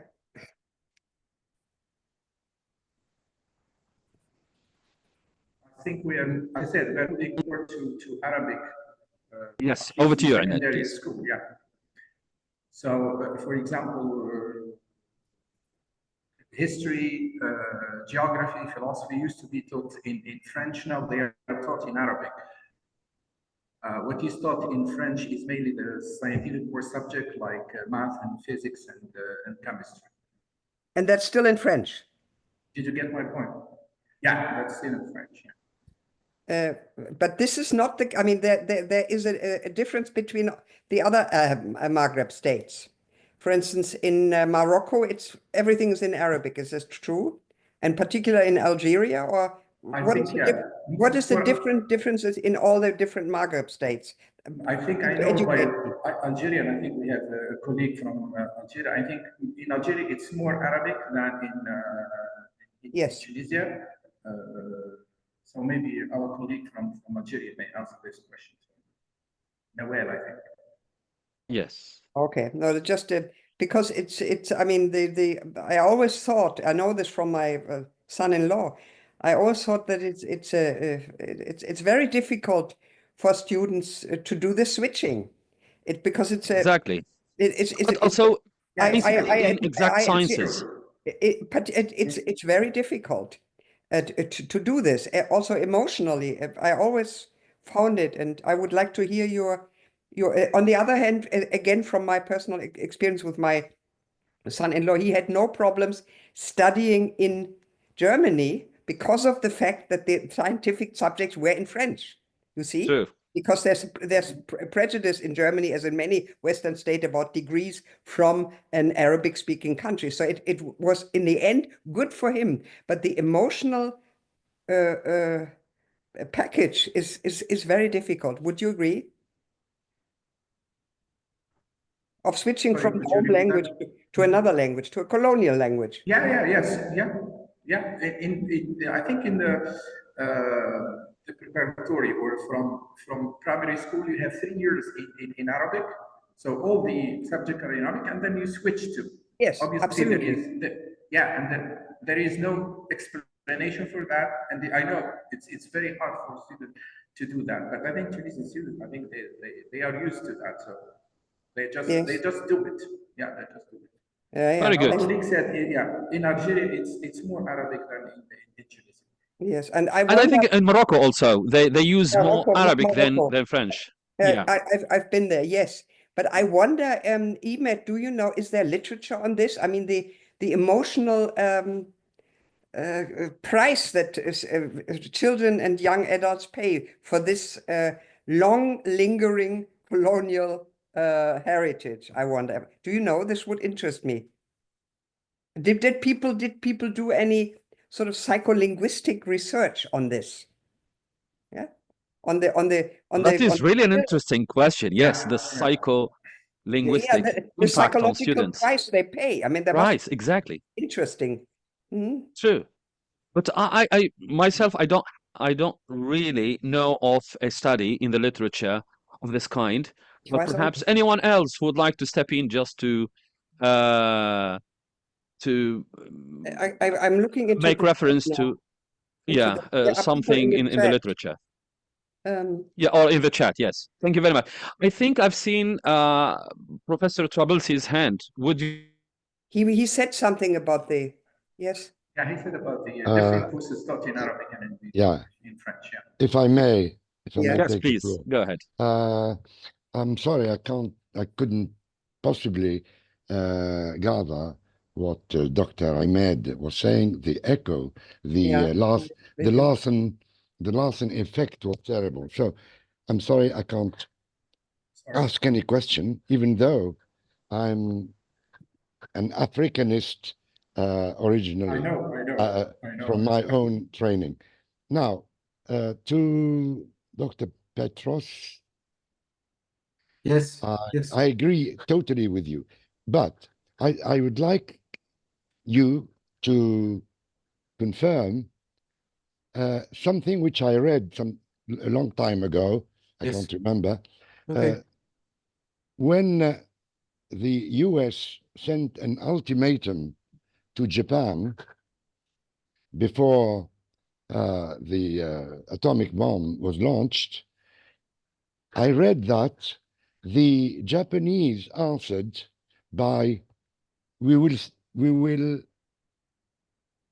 study the offer, or if it was an offer.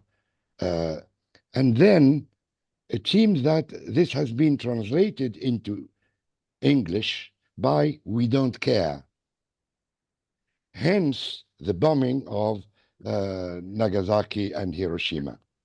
I don't know whether this is true or not, but I did read it some time ago, somewhere. Yes, it was one of the examples that I had in mind, but as we were, let's say, we're confined in time and we had to talk about the Mediterranean, let's say, basin, as I said, it seems that you're right. I mean, I guess Japanese response to the ultimatum was actually ambiguous. In other words, there was an ambiguity. The Japanese government, it was. I think the name was Suzuki, like the motorcycle. The name of the prime minister.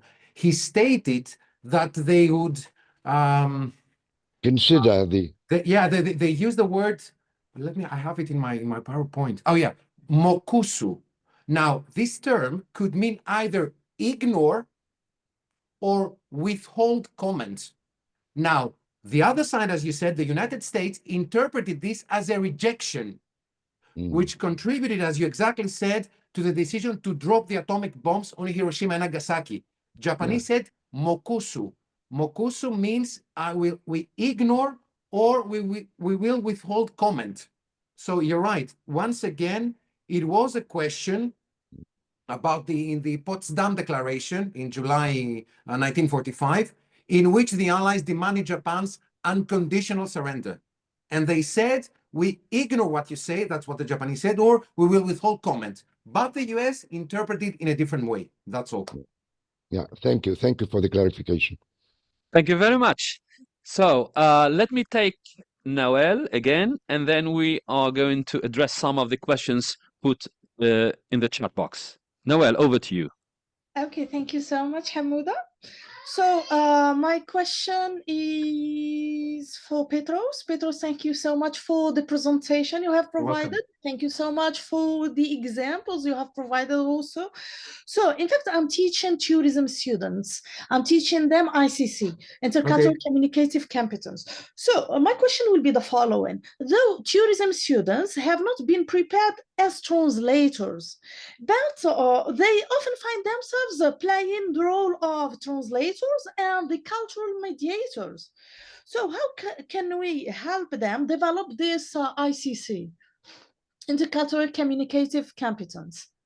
Yes, I guess what I also try to, what I suggest to my students is not to limit themselves to the actual books, readings, papers, or let's say the literature, the bibliography that we offer them. What I try to convince my students is that they should try to go and live abroad. I mean, let's say if you're studying French, you need to try to have, I don't know, a semester long, whatever, in the French culture. Or let's say if you want to work or you have as one of your languages, I don't know, the Arabic, you need to try to spend at least, I don't know, a few weeks, 2 or 3 months in Algeria or in Tunisia, in order to be able to get into a closer contact to the reality of the language, to how tangibly, in real terms, the language is used. Let's be honest, all books, all online tools do not suffice. I mean, that's my understanding. In other words, I have lived in Belgium, I have lived in France, and this has truly helped me, let's say, really, as we say in French, ameliorate my level of not of French, but my understanding of the culture, of the mentality, okay, which exceeds what I have read in books, what I've been taught by my teacher, by my instructors. That's all. Thank you. Thank you very much. Let's take one or two questions from the chat box. Jihan, over to you. Okay, sir. A question. We by, still have 2 Hafs- minutes for this question and answer session. Thank you. Hafsa Al-Abidi, she says, I would like to address a question to Dr. Petros Romios. Do you think that artificial intelligence is capable of playing the role of a cultural mediator in translating culturally sensitive content? I have to fully agree with what Dr. House said earlier. AI is here. It can help us make our life easier. It can facilitate, some, let's say, unpleasant chores. And yes, I believe that in today's world and the way AI evolves, yes, AI can play a role as culture mediator. Why I'm saying that? Because AI today, February 20, it can analyze tone, it can analyze politeness levels, it can even analyze emotional intent and adjust translations for different cultural norms. But of course, as with any given technology, there are challenges, there are limitations. In other words, once again, what the AI tools are missing, at least today, is the context-specific sensitivity. In other words, as I mentioned earlier, certain words or phrases may have drastically different connotations in different, not just countries, even in different regions. So AI might not always detect these minor nuances, these minor differences accurately. So we need to train data in the years to come, in the months to come, I know, to become even more accurate. But we cannot ignore the power of AI. That's all. Thank you very much, Hafsa, for the question. Yes. Time is up. Perhaps we have time for just a last question, a short question and short answer. Please, Jihan. Okay. A question by Hajar bin Haj Salim. Thank you very much for the insightful presentation. According to Mona Baker's socio-narrative translation theory, as cultural mediators, interpreters, and translators are not neutral. They may consolidate dominant discourses and cultural biases or subvert them. How can this understanding help complicate cross-cultural communication? Yeah, any one of you who would like to take this question?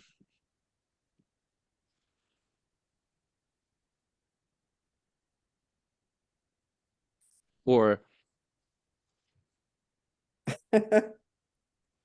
yes, or yeah, Professor House, can you step in? Actually, it's the question you can only say this is a brilliant theory by Mona Baker, and we can only support it. So there's Absolutely. no way to criticize it. Absolutely. And as you know, Mona Baker is a very committed researcher in all sorts of political contexts, particularly the so-called Palestinian conflict. I hate the word conflict because this is not a conflict, but I don't want to go into it. So she is a committed translation researcher, and we should all imitate her or follow her in that. Thank you very much. Sorry to yes, for this insightful response also. So, dear colleagues, thank you very much for this very insightful first session. We will be having a short break of 3 minutes, and then we are going to move on to the second session with our second keynote speaker and fourth guest speaker. So stay tuned, and we shall be meeting in 3 minutes. Now it's 2:52. We shall be meeting at 2:55. Thank you very much. And thank you see you very in a while. much, Hammouda. Thank you all. Thank you. Thank you. Bye-bye.